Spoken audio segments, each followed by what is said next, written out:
Bab 396, Perubahan di Kota Suantian. Perbedaannya terlalu besar. Awalnya, satu-satunya keunggulan Bai Yu adalah pada teknik pedangnya. Tapi sekarang, setelah Suzimo memahami kekuatan counter current, keuntungan Bai Yu tidak ada. Selanjutnya, kekuatan Suzimo telah meningkat secara signifikan setelah mencapai penguasaan yang lebih rendah dari bagian clearing orifice. Saat ini, dia menghancurkan Bai Yu sepenuhnya. Meskipun itu hanya satu tebasan, dia sudah melukai Bai Yu dengan parah. Dengan tatapan dingin, Su Zimo melintas ke depan dan mengangkat pedangnya, mengejar Bai Yu. Wajah Bai Yu pucat pasi karena ketakutan. Melihat Su Zimo yang menyerbu, matanya bersinar dengan tekad saat dia menggigit lidahnya dengan lembut, memuntahkan aliran darah esensi. Dong, dong, dong, dada Bai Yu terangkat dan jantungnya berdebar kencang. Dengan setiap pon, darah baru akan mengalir melalui anggota tubuhnya. Di permukaan darah membakar lapisan tipis api yang memiliki energi tak berujung. Pelarian darah. Su Zimo menyipitkan matanya. Dia tahu yang terbaik tentang keterampilan rahasia yang digunakan oleh Bai Yu. Di peti mati kuno di bawah tanah itu, Su Zimo memperoleh sutra Fin pemurnian darah dan keterampilan rahasia ini dicatat di dalamnya. Saat itu, selama pertempuran di lembah Dongling, Su Zimo juga mengandalkan Blood Escape untuk melarikan diri, berakhir di ibu kota Great Zhou secara kebetulan dan menghindari bencananya. Setelah dilepaskan, Blood Escape akan membakar sepertiga dari garis keturunan tubuh dengan imbalan ledakan kecepatan sesaat, memungkinkan seseorang untuk melarikan diri ratusan kilometer jauhnya. Astaga, Bai Yu berubah menjadi seberkas darah dan melesat ke kejauhan. Dalam sekejap mata, dia sudah melarikan diri 1000 kaki jauhnya. Itu terlalu cepat. Saat itu, Su Zimo bahkan berhasil mengabaikan Golden Chorus dengan kecepatan yang diperolehnya dengan menggunakan Blood Escape. Saat ini, Su Zimo memiliki dua pilihan jika dia ingin mengejar Bai Yu. Pertama, berubah menjadi bentuk iblisnya dan lepaskan ki darahnya. Kedua, lepaskan Blood Escape juga dalam pengejaran. Setelah mempertimbangkan dengan hati-hati, dia tidak menemukan pilihan yang layak. Opsi pertama akan memberinya terlalu banyak masalah karena ada ribuan pembudidaya di sekitarnya. Opsi kedua tidak sepadan. Setelah beberapa saat, Su Zimo menyerah untuk berburu Bai Yu dan menyimpan Blood Quencher-nya, mengeluarkan busur putih bulan raksasa dari tas penyimpanannya. Fakta bahwa dia tidak terus mengejar tidak berarti bahwa Su Zimo akan melepaskan Bai Yu. Dia membengkokkan busur dan memasukkan anak panah. 5 lampu roh bersinar di pelukan Su Zimo, seolah-olah dia sedang memeluk bulan purnama. Astaga, sebuah panah tajam merobek udara. Itu adalah panah yang menusuk hati.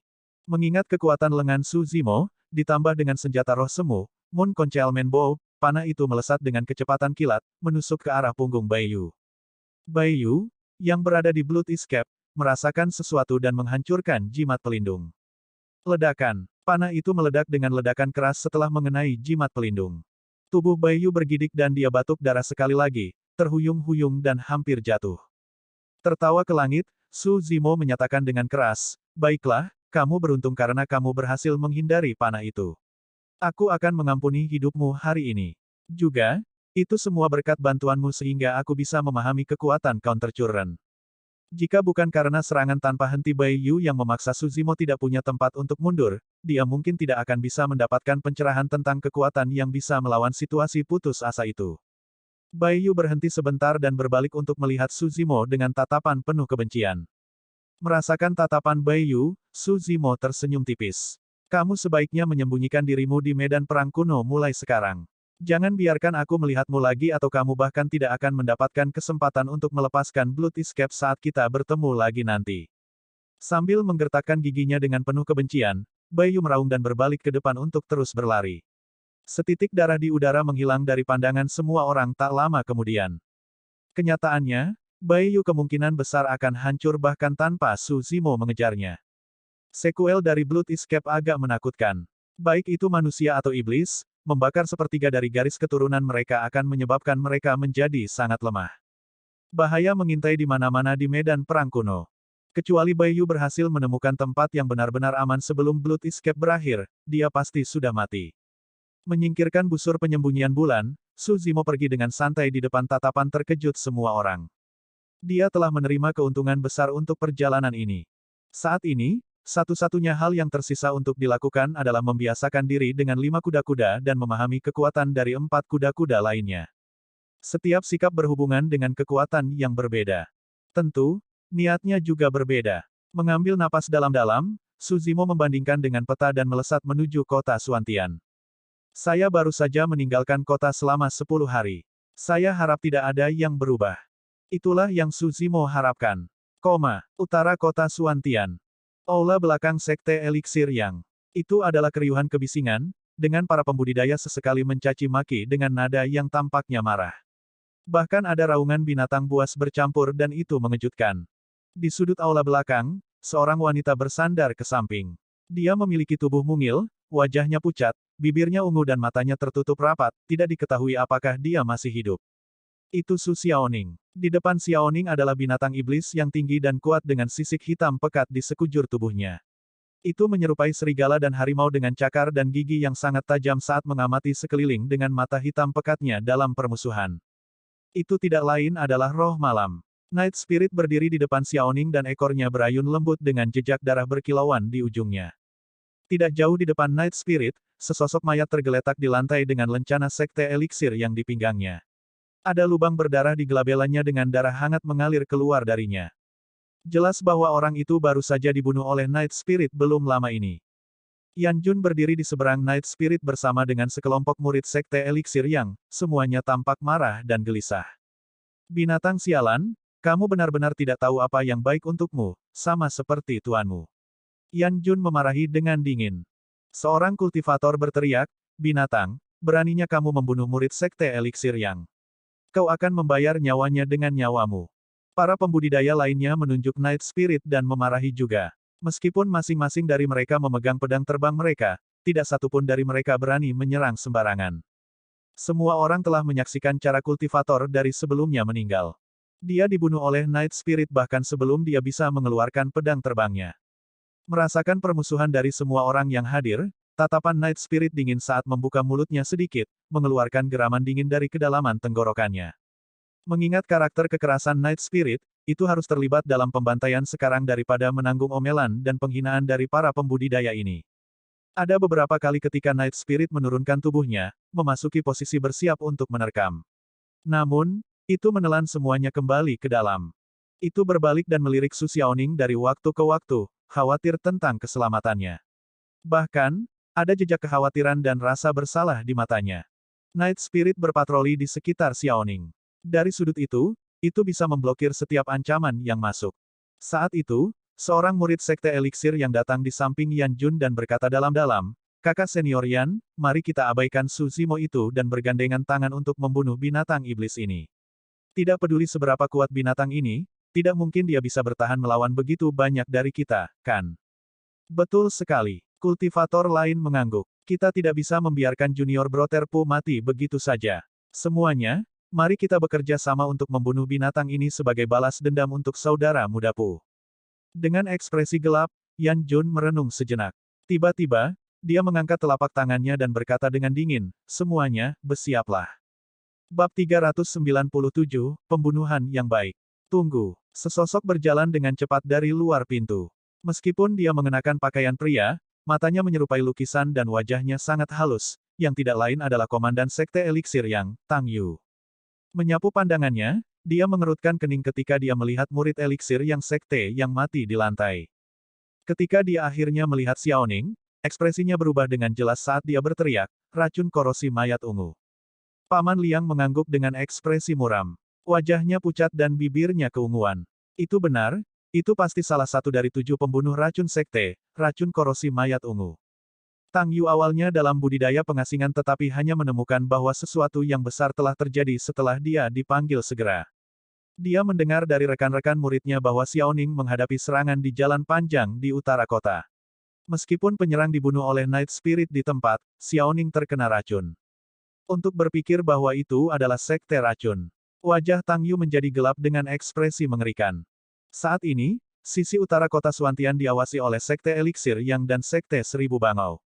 Karena itu, Tang Yu awalnya bingung siapa yang akan menyerang dengan berani di utara kota. Dia tidak menyangka bahwa itu akan menjadi salah satu dari 5 doktrin sesat, Sekte Racun.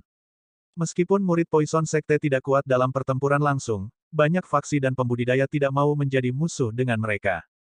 Sekte racun memiliki 7 mematikan. Setiap letal sangat fatal dan satu akan mati saat disentuh. Selanjutnya, murid Poison Sekte sangat licik dan kejam. Mereka berspesialisasi dalam senjata tersembunyi dan sangat sembunyi-sembunyi. Itu terlalu sederhana jika murid Poison Sekte ingin membunuh siapapun. Kontak biasa saat makan, minum, atau bahkan bernapas. Setiap tindakan umum dapat menyebabkan satu nyawa mereka. Bahkan untuk penggarap pendirian yayasan, jika mereka ceroboh, mereka dapat diracuni oleh prajurit penyempurnaan Ki dari Sekte Racun dan mati secara tak terduga. Ini bukan contoh yang tidak biasa. Kebanyakan pembudidaya akan lari jauh jika mereka melihat murid Poison Sekte karena mereka tidak ingin menjadi musuh atau berteman dengan yang terakhir. Tang Yu tidak mengerti mengapa Su Xiaoning akan menjadi sasaran murid-murid Sekte Racun. Setiap pembudidaya yang bisa melepaskan racun korosi mayat ungu pasti memiliki status tinggi di Sekte Racun. Mengapa Sekte Racun mengirim murid seperti itu untuk membunuh master penyempurnaan eliksir di pendirian yayasan tahap akhir secara pribadi? Saat itu, Paman Liang berseru pelan, aneh. Mengingat sifat racun dari racun korosi mayat ungu, gadis ini seharusnya sudah berubah menjadi genangan darah. Mengapa mayatnya masih utuh tanpa ada tanda-tanda korosi? Siapapun yang terkena racun korosi mayat ungu akan mati dalam 10 napas. Tubuh mereka akan terkorosi, mengubahnya menjadi genangan darah dan bahkan makhluk abadi akan kesulitan menyelamatkan mereka. Lebih jauh lagi, darahnya juga akan mengandung banyak sekali racun korosi mayat ungu dan siapapun yang tercemar olehnya akan mati juga. Tang Yu menatap Xiaoning sebentar, tenggelam dalam pikirannya. Dia masih hidup, itu mungkin ilusi, tetapi pucatnya wajah Xiaoning dan bibir ungunya tampak sedikit memudar. Bagaimana mungkin? Tang Yu memiliki pemahaman tentang racun korosi mayat ungu. Bahkan 8 penggarap pendirian Yayasan Meridian kemungkinan besar akan mati jika mereka tercemar oleh racun, apalagi penggarap pendirian yayasan tahap akhir seperti Xiaoning. Itu juga aspek menakutkan dari Sekte Racun. Apa yang sedang terjadi? Menunjuk mayat di lantai, Paman Liang berbalik dan bertanya. Seorang kultivator berdiri dan menunjuk Night Spirit yang berdiri tidak jauh, menyatakan dengan penuh kebencian, Junior Broterpu ingin memeriksa kondisi Su Xiaoning karena niat baik setelah melihat bahwa Su Xiaoning diracun. Namun, binatang ini langsung membunuhnya. Tang Yu mengerutkan kening. Pernyataan itu tidak terdengar seperti masalah besar. Untuk memulainya, Night Spirit adalah binatang iblis. Sangat mungkin bahwa itu mungkin dipicu setelah pemiliknya terluka dan menjadi liar, menyerang siapapun dengan liar. Namun, Tang Yu merasa ada sesuatu yang salah. Dengan ekspresi tegas, Yan Jun berteriak, Paman Liang, Suster Junior, Sekte Eliksir yang adalah salah satu dari 4 kelompok yang tidak lazim. Bagaimana kita bisa membiarkan murid kita dibunuh sembarangan, terutama oleh binatang buas? Karena dia membunuh sesama murid kita, dia harus membayar dengan nyawanya.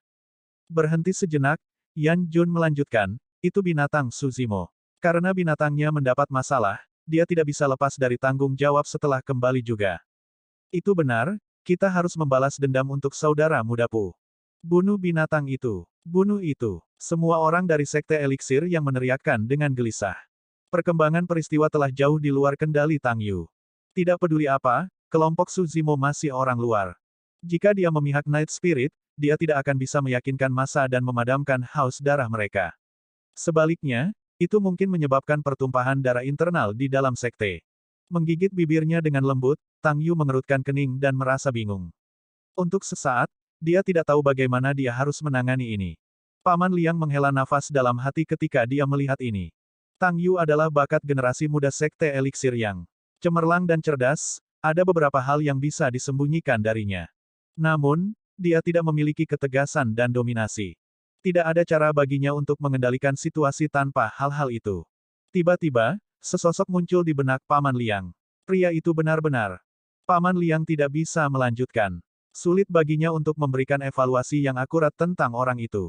Meskipun dia tampak seperti sarjana yang lemah lembut dan sopan di permukaan, dia memancarkan aura dominasi jauh dari tulang punggungnya. Dengan metode yang tajam, dia bertekad untuk membunuh. Selain yang lainnya, sifat khusus itu saja akan menempatkannya sebagai 10 besar generasi muda. Tiba-tiba, sebuah suara terdengar dari luar aula utama. Siapa yang ingin kalian bunuh? Suaranya tenang, tidak keras atau lembut. Namun, itu menekan kekacauan di aula utama. Tang Yu bergidik dan berbalik dengan kedipan kegembiraan di matanya. Seorang pembudidaya berjubah hijau yang elegan melangkah masuk. Saat dia memasuki aula belakang, dia menyapu pandangan dengan tatapannya yang sedingin kilat dan tempat itu menjadi sunyi seketika. Itu adalah aura yang kuat. Meskipun itu tak terlukiskan, itu bisa menekan segalanya. Su Zimo telah kembali. Saat mereka melihatnya, semua orang mengingat pemandangan dari pertempuran berdarah di jalan panjang dan keberanian mereka melemah secara tidak sadar. Tatapan semua orang tertuju pada Su Zimo. Paman Liang bisa melihat sedikit ketakutan dan kekaguman di mata para murid. Setelah memasuki aula belakang dan menyaksikan kondisi Xiaoning yang lemah, mata Su Zimo berkilat dingin dan niat membunuh melonjak. Tang Yu berbisik, rekan Taois Su, saya ceroboh dan tidak mengirim murid sekte untuk mengawasi Xiaoning. Saya benar-benar tidak menyangka bahwa dia akan diserang oleh seseorang dari Poison Sect. Petik 2. Su Zimo menggelengkan kepalanya dalam diam dengan ekspresi gelap. Masalah ini bukan salah Tang Yu. Jika Xiaoning bisa diracuni bahkan dengan Night Spirit yang menjaganya, tidak ada yang akan berubah bahkan jika murid-murid sekte eliksir yang ditugaskan untuk menemaninya. Meskipun Tang Yu tidak dapat memastikan apakah Xiaoning masih hidup, Su Zimo telah membersihkan 7 lubangnya dan dapat dengan jelas mendengar detak jantung samar yang berasal dari dada Xiaoning.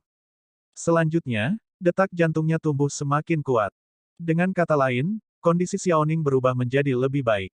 Su Zimo berbalik dan berjalan ke sisi Xiaoning. Dia baru saja mengambil beberapa langkah ketika Yan Jun memblokir jalannya dalam sekejap, mencibir secara provokatif. Su Zimo, sebaiknya kamu berhenti dengan sikap itu. Yan Jun berteriak, memang benar kakakmu sudah mati tapi itu dilakukan oleh Poison Sect. Itu tidak ada hubungannya dengan kita. Namun, kami semua menyaksikan binatang buasmu membunuh sesama murid kami. Mengenai itu, kamu harus bertanggung jawab kepada Sekte Eliksir Yang. Apakah begitu? Tanpa ekspresi, Su Zimo mengangguk. Bagus membunuh.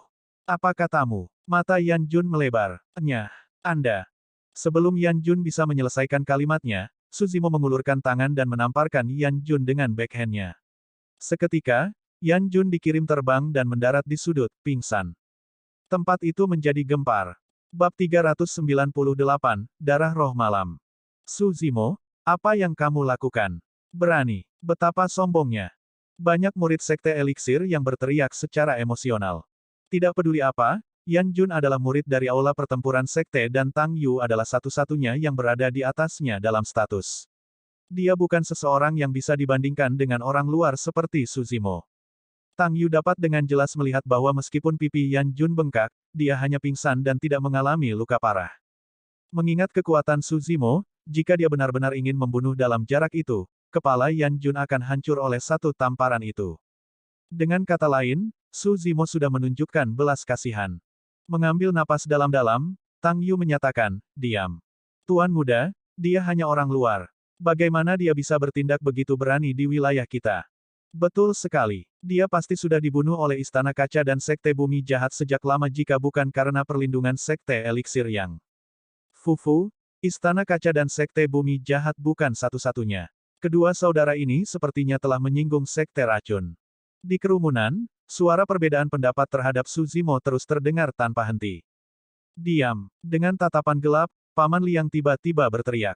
Meskipun dia sudah tua dengan rambut dan janggut putih, matanya masih cerah dan memancarkan rasa otoritas. Tempat yang kacau menjadi tenang secara bertahap. Semua murid Sekte Eliksir yang tahu betul tentang latar belakang orang tua di depan mereka. Mungkin saja mereka akan memprotes keputusan Tang Yu. Namun, bahkan jika masa tidak setuju dengan lelaki tua itu, yang paling mereka lakukan adalah menggerutu sedikit secara internal. Tang Yu berkata dalam-dalam, masalah ini pasti akan diperhitungkan sebentar lagi. Semuanya, tolong tenang. Petik 2. Setelah jeda singkat, Tang Yu memanggil kembali Su Zimo dan mengerutkan kening. Xiaoning menderita racun korosi mayat ungu, salah satu dari 7 sekte racun yang mematikan.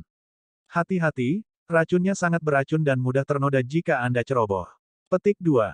Su Zimo mengangguk dan berjalan ke sisi Xiaoning.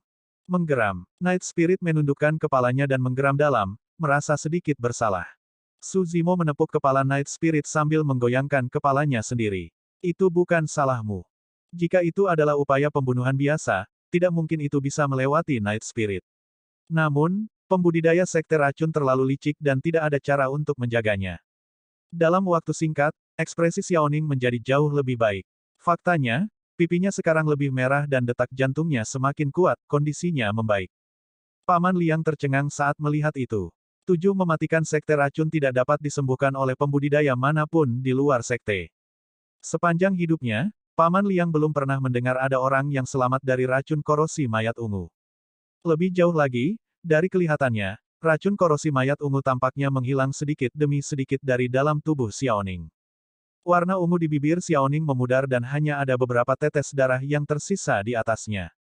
Meskipun hanya ada beberapa tetes darah, Su Zimo bisa merasakan energi yang sangat kuat.